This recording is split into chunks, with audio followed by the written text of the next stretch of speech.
Assalamualaikum WBT. We are from Group 7. Today we will be presenting under the topic Unemployment, Employment and Reliance on Foreign Workers.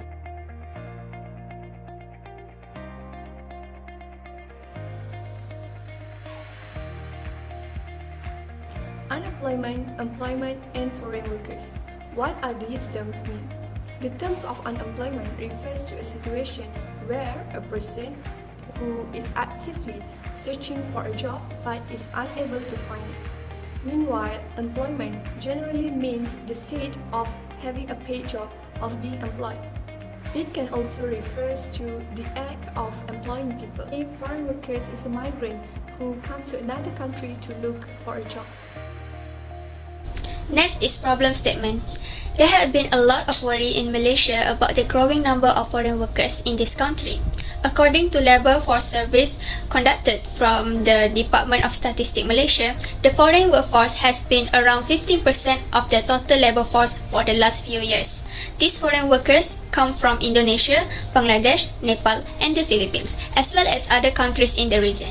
Other than that, Malaysia is also in high demand for these foreign workers. Employers in Malaysia prefer to hire foreign workers, particularly those from Indonesia and Bangladesh, because the majority of these foreign workers have extremely high resilience, able to work under extreme pressure, and always willing to work overtime for lower wages.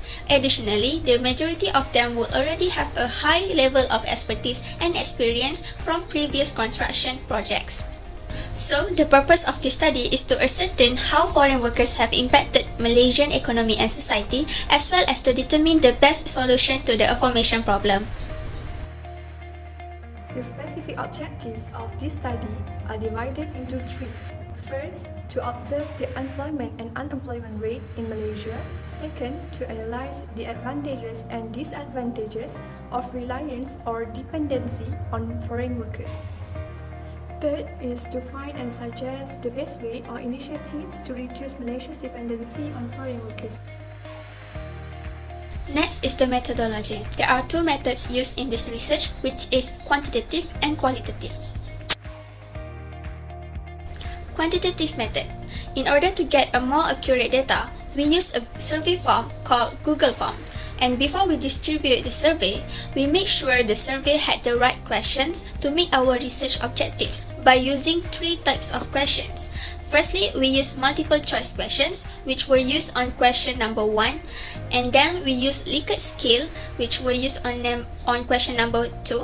And then there are 5 types of Likert scale that were used in the study, which is strongly disagree, neutral, agree, and strongly agree. And we also collected the recommendations from respondents to help improve the study. And following that, we distribute the survey form via social media such as WhatsApp, Twitter, and Instagram. After that, the data from the survey was collected and analyzed using frequencies and percentage, and then we visualize it using pie charts. The qualitative approach is particularly advantageous for establishing the rationale behind a respondent's answer selection. This method generates valuable and complete data that may be used to support the quantitative outcomes. Additionally, document analysis is a fundamental part of any research project. Therefore, before beginning this study, the researcher conducted preliminary research by reviewing previously published written materials such as books, scientific journals, newspapers, and internet-based sources to establish baseline data. Lastly, a qualitative analysis of the information gathered from the reference was carried out. The information obtained from such sources was then analyzed to produce research data. Next is finding, which we divide to 2 parts. First part is respondent information, and the second part is the analysis of study findings. So, for respondents' information, a total of 61 answers were received. For the first information is the respondent genders.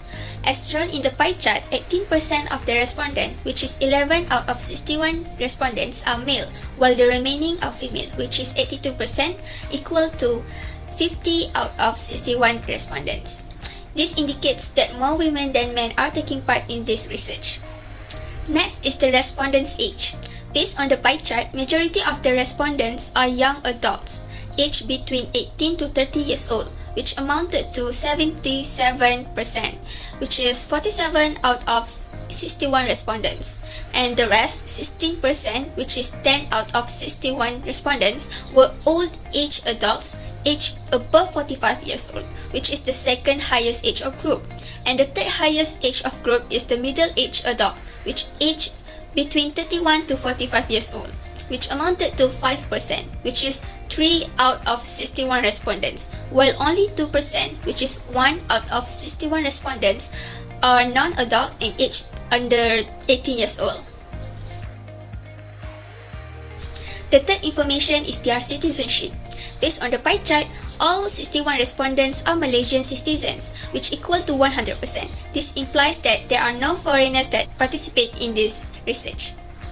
Lastly, their area of residence. Based on the pie chart, majority of the respondents live in urban areas, equivalent to 61%, which is 37 out of 61 respondents, while the rest, 39%, which is 24 out of 61 respondents, live in rural areas.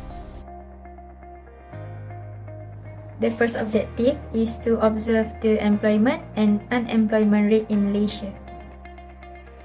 This graph shows the employed persons and employment to population ratio from October 2018 to October 2021.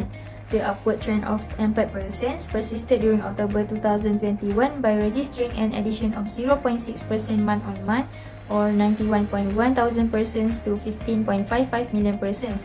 Likewise, the number of employed persons held steady year-on-year with an increase of 347.5 thousand persons, or 2.3%. During the month, the employment to population ratio, which indicates the ability of an economy to create employment, went up by 0.3 percentage points to record 65.8%, then 65.5% in September 2021. As for the year-on-year comparison, the ratio rose by 0.5 percentage points compared to October 2020, which is 65.3%.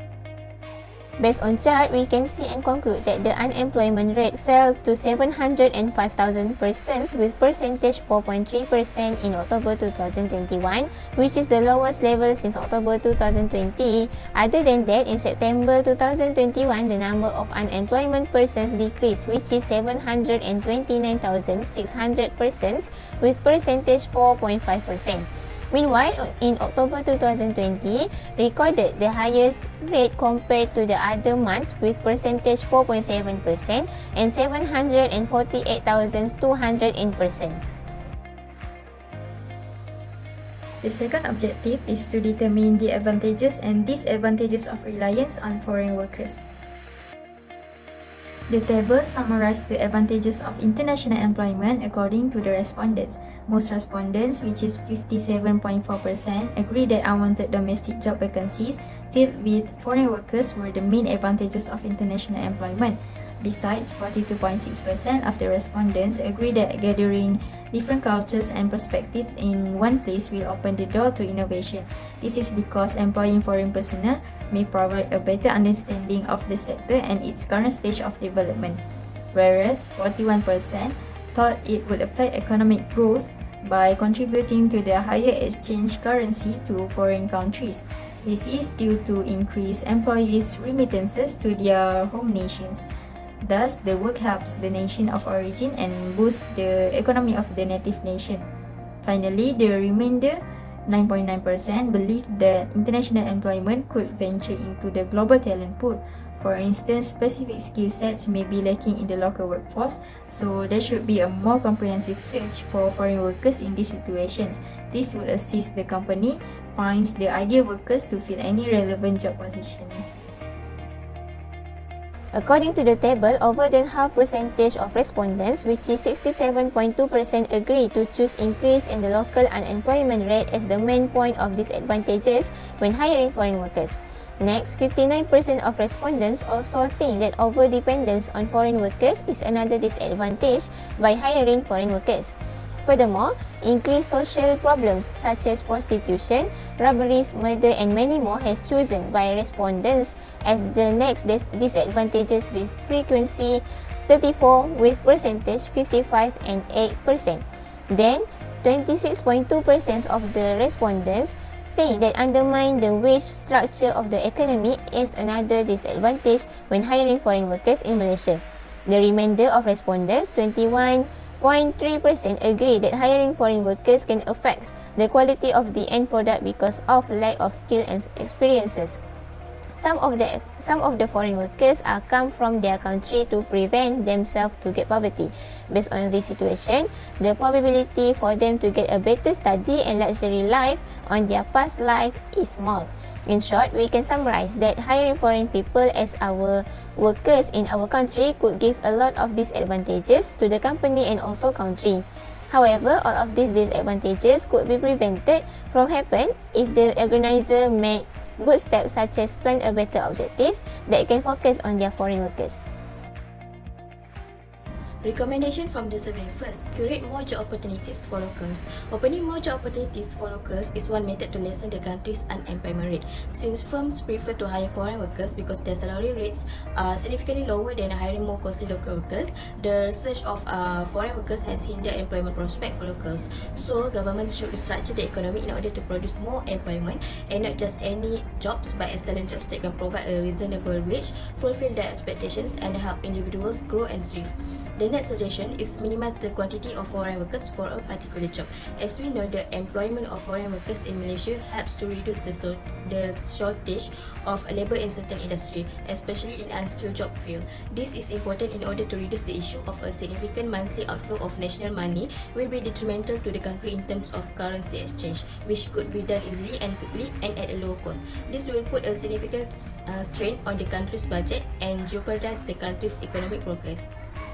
Next, the minimum wage must be increased if the government wants local to fill jobs previously held by foreign workers. The present monthly minimum wage of RM1,200 is insufficient to meet the needs of local workers who are burdened by a range of expenses. As a result, raising the minimum wage can assist workers, particularly those with limited skills, in meeting rising living expenses. Next, for recommendation from the group, first, employment subsidies to encourage firms to take on the long-term unemployed. Companies that hire long-term unemployed people may be eligible for tax incentive or subsidies. This provides them with fresh confidence as well as on-the-job training. Hiring subsidies can increase labour market flows, decrease labour market persistence, and allow for a more equitable distribution of employment. Second, education and training to solve occupational immobility.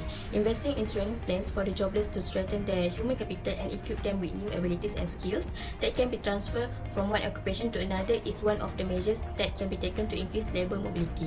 The goal is to provide long-term jobless people with new skills that will help them find work in emerging industries. Third, adapting new technology in line with the eruption of fourth industrial revolution. The reliance on low-skilled immigrant labour is expected to steadily decline over time. Nonetheless, for Malaysia industrial development, a sufficient number of highly skilled foreign workers is still required, particularly in this period of industrial modernization. As for conclusion, to counteract high levels of unemployment and minimize reliance on foreign labour, governments must adopt necessary actions. This could imply incentivizing businesses to hire more people or providing better education to the broader public, resulting in a natural decrease in unemployment. Other than that, Malaysia also can lessen its reliance on foreign workers with focus on better technology in order to improve the country. To summarize, unemployment is a severe problem for any economy.